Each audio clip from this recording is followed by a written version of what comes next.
aumentou o número de doações de órgãos na região norte nos primeiros 4 meses deste ano. Vamos a Brasília conferir os detalhes dessa boa notícia com o Wellington Lopes. Boa noite, Wellington. Boa noite, Tânia. Boa noite a todos. O balanço positivo foi anunciado hoje à tarde aqui em Brasília pelo ministro Alexandre Padilha, que destacou o aumento expressivo dos transplantes realizados no país. Esses dados são referentes ao período de janeiro a abril. Aumento de 37% do número de transplantes no nosso país nos primeiros 4 meses de 2012, comparado com os primeiros 4 meses de 2011. Em 2011 nós já havíamos batido o nosso recorde, superado o nosso recorde, realizando mais de 23 mil transplantes no nosso país. Nesses primeiros 4 meses, nós aumentamos em 37% o número de transplantes comparado com os primeiros 4 meses do ano de 2011. O crescimento no número de transplantes no norte ultrapassou 100%, portanto, bem maior do que a média nacional. O ministro explicou o porquê dessa alta tão significativa na região amazônica.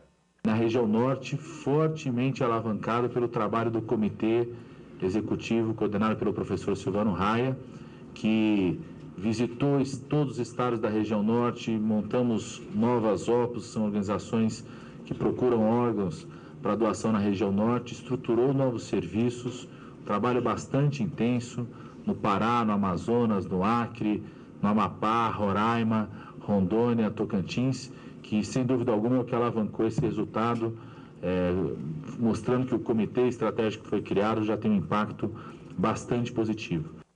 O estado do Amazonas foi o destaque da região, registrando a maior quantidade de procedimentos realizados. A região só não teve desempenho ainda melhor porque os estados do Amapá, Rondônia e Roraima não têm central de transplantes, problema que o Ministério da Saúde espera ver resolvido no próximo ano. Agora, mudando de assunto, os ministros do STF voltam do recesso na quarta-feira e um dia depois já começam a julgar um dos processos mais polêmicos nesses 183 anos de existência da mais alta corte da Justiça brasileira. Os 38 acusados de envolvimento no suposto esquema de compra de votos parlamentares lá no início do governo do ex-presidente Lula estarão no banco dos réus. O julgamento do mensalão deve se estender por mais de um mês. Vamos conferir os detalhes com a repórter Gabriela Lafetar. O Supremo Tribunal Federal analisa nesta quinta-feira o esquema do mensalão. O processo possui 38 réus acusados de envolvimento no maior escândalo político do governo Lula. Devido à repercussão do caso, a Corte preparou uma mega estrutura para garantir a segurança nas sessões e evitar tumultos e possíveis intimidações aos magistrados. O acesso ao julgamento será restrito. No entanto, o Supremo pretende disponibilizar cerca de 30 senhas para a população. Além disso, serão instalados telões nas salas de 2 turmas do tribunal, que tem capacidade para acomodar até 100 pessoas. Apesar do reforço da Polícia Federal, a movimentação na Praça dos Três Poderes será livre e não haverá restrições para os protestos durante as sessões. E a prova de redação do Enem 2012 vem recebendo atenção especial do Ministério da Educação. Hoje à tarde, o ministro Aloísio Mercadante convocou a imprensa para lançar o manual com orientações aos candidatos que farão a prova neste ano. O documento explica detalhadamente os critérios de correção das redações e traz ainda exemplos de textos que podem servir de referência para os candidatos. Quem quiser conferir, o manual já está disponível na internet. Esse guia já está na rede, é só entrar na página do INEP, www.inep.gov.br, clicar ali, ó, guia do participante, redação, abre e pode imprimir. Qualquer escola pode imprimir para os seus alunos, qualquer aluno pode imprimir na escola ou aonde achar necessário. Além disso, nós esperamos até a segunda quinzena de setembro que ele possa estar em todas as salas de aula da rede pública. Mas, antes disso, os alunos devem e podem acessar o material. Outra novidade no Exame Nacional do Ensino Médio é que, neste ano, os alunos terão acesso à redação depois de corrigida. Como nós estamos falando em 5.700.000 alunos, o acesso vai ser assegurado para fins pedagógicos. Esse é o acordo com a Justiça. É assim que acontece em alguns países. A maioria dos países os alunos não têm acesso às provas, aqui terão. E é mais uma contribuição que a gente dá total transparência no Enem. Esses são os destaques de hoje. Boa noite a todos e até amanhã, Tânia. Obrigada pelas informações, Wellington. Tenha um ótimo início de semana. Cooperação entre Brasil e Estados Unidos reúne pesquisadores em Manaus para debater os efeitos da poluição. Debate gira em torno do ciclo do carbono e da física das nuvens. Imagine o que seria viver num mundo sem poluição. Cidades limpas com os melhores cenários urbanos. Uma realidade bem distante do que vivemos hoje, onde a poluição está por todo lado. Mas qual o impacto mesmo dessa poluição no clima? Atrás dessa resposta é que estes pesquisadores dedicam a maior parte do tempo. Com um clima propício, a Amazônia é o cenário ideal para esse estudo. O nosso interesse não é diretamente estudar a poluição de Manaus, mas o que acontece é que Manaus é uma das poucas cidades, ou praticamente a única grande cidade no mundo tropical, úmido, em que é situada numa área predominantemente natural. Neste encontro de cooperação entre Brasil e Estados Unidos, pesquisadores buscam entender a influência da poluição e os seus efeitos entre a biosfera.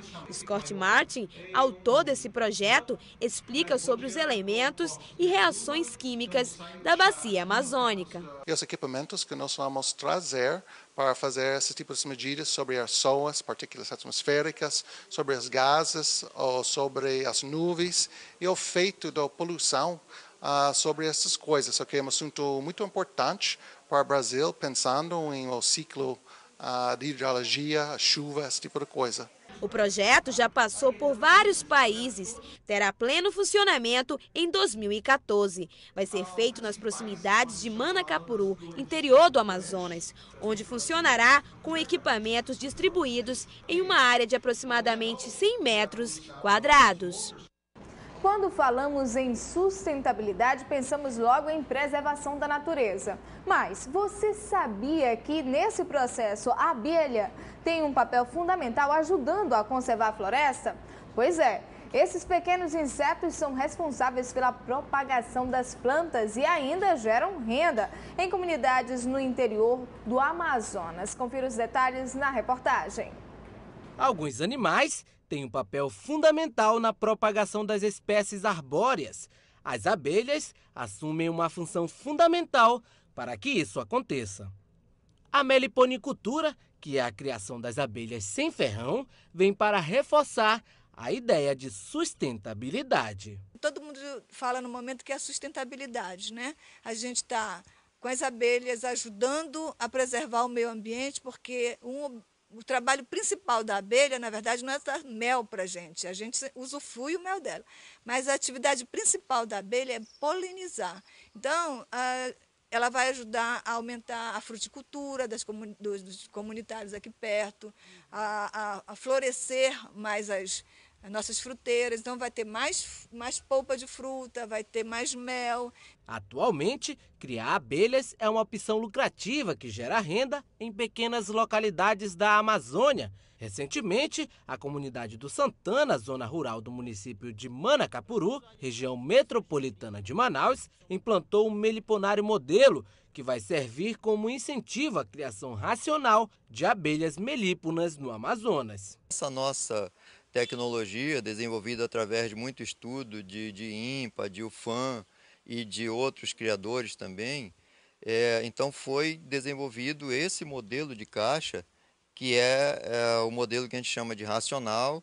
Tem vários modelos conforme as pessoas que fizeram a criação, mas a principal vantagem desse modelo aqui é que você pode fazer a reprodução de colmeias sem precisar tirar mais essas abelhas lá da natureza.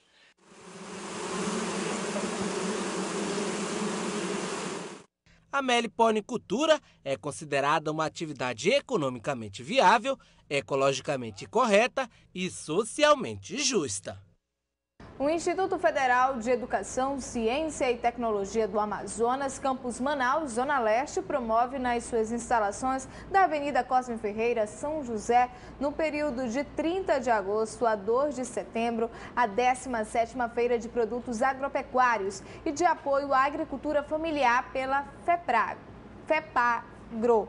E no dia 3 de agosto, no auditório do mesmo Instituto Federal, realiza-se uma audiência pública visando a criação do curso superior de Medicina Veterinária. Isso às 9 da manhã. A Polícia Civil de Cacoal, Rondônia, registrou mais de 160 inquéritos de agressão contra a mulher no primeiro semestre do ano. É o que você confere logo mais. Em Manaus são 21 horas e 33 minutos. Nós voltamos já já.